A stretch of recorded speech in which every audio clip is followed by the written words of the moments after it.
for the last 6 months, I've been working on my own NFT project that I believe is going to change the game, because as of now, there's a model that a lot of people in the crypto space have identified, and that's releasing a set number of unique assets, each with different characteristics, and you're kind of crossing your fingers your project pops off, right? CryptoPunks, because we're finishing up the development, but I am so excited about this project. It's so fun. It provides a yield with a token, can earn you money, and as a person who understands, I think, the NFT space enough to know what works, what people want, and what they're looking for, I think my game is gonna make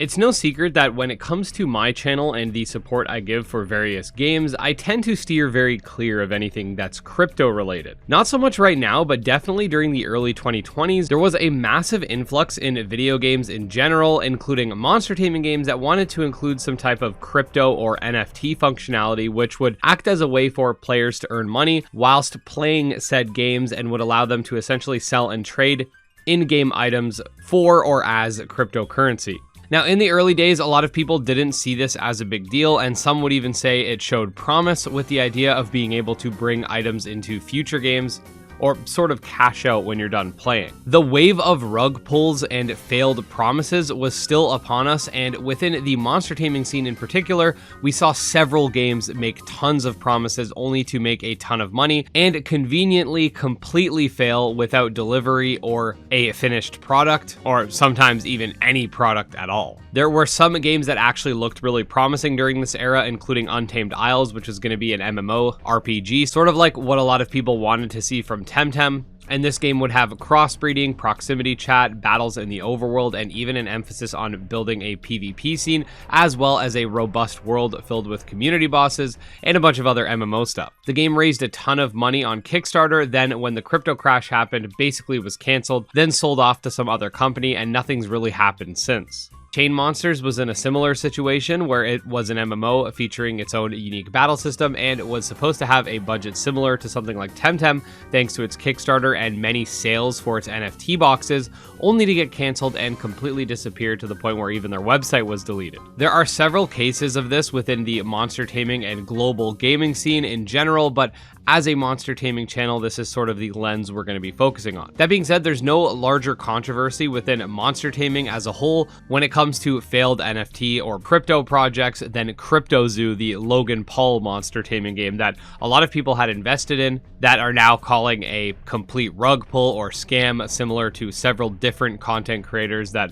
had created what are called shit coins, which is where essentially they get a bunch of people to invest in a coin. This time it was Zoo token, and then once enough money has been invested, the value of the coin goes up, then the people who started it basically pull all their money out, which is now at an inflated value, which then in turn causes the coin to crash, and everyone else who invested gets kind of screwed over. CryptoZoo was supposed to be different from these coins, as it was supposed to be connected to a monster taming game that a lot of people were calling a fusion between Pokemon and crypto, and basically getting one of these coins would allow you to have a monster that you could raise and yada yada yada. Now, that being said, I haven't actually covered this since I felt the larger creators that are a lot more knowledgeable, both in the crypto and legal scene, were kind of doing their thing. However, there was a recent development that Karl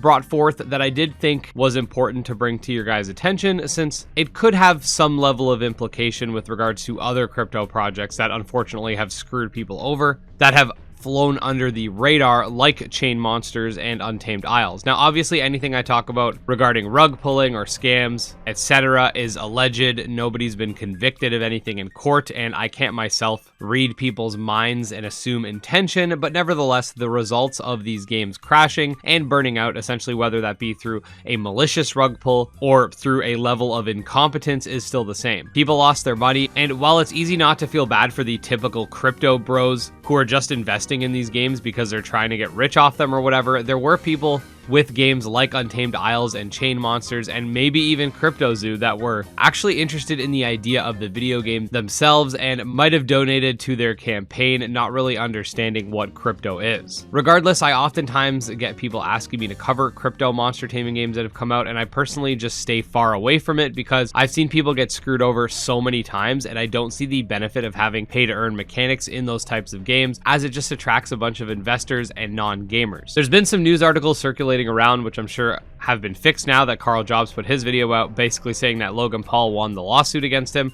which if you don't know, there's essentially a class action lawsuit against Logan Paul for the claims made about cryptozoo, which you can check out, again, Karl's video. But basically the original lawsuit was insufficient in detail, more or less, and the judge basically dismissed it, allowing for them to sort of regroup and create a better complaint against Logan Paul with a future lawsuit which has already been filed. In Karl Jobs' video, he essentially accuses Logan Paul and his lawyer of participating in a misinformation campaign and sort of trying to get the public on his side, basically stating that it wasn't a scam and the court knows. Meanwhile, the reason the motion was dismissed was simply because the motion itself was lacking in certain contents, particularly with regards to Logan Paul making definitive statements years before that the game was in a playable state, only to contradict that and cancel it later. It's bad enough that we've seen a lot of Kickstarter games that have had nothing to do with NFTs also essentially take funding, then ghost their communities, but think of this video as a PSA. If any game is offering some type of crypto token, NFT, or anything like that as a major part of its foundation, you can pretty much write that game off, as there is a 99% chance it's going to either rug pull you, lose its investors anytime the crypto market dips, be filled with a bunch of investors rather than actual players, or, and I've seen this as well, will install something shady onto your computer that'll use its resources to mine cryptocurrency for themselves. There's a reason crypto games got banned off of Steam and still slipped through the cracks, and there's a reason that they have such a bad rap. I don't know what's going to happen with this Logan Paul crypto situation, and I hate that it's something connected to our monster taming genre, but it seems like between the Pokemon company suing Palworld for patent infringements and the NFT bros trying to use monster taming for scams, allegedly, monster taming has definitely been in the spotlight as of late, which I guess is a good thing for getting the genre out there, but I would really like to see some sort of accountability for those knowingly screwing people over for thousands of dollars, NFT scam or otherwise.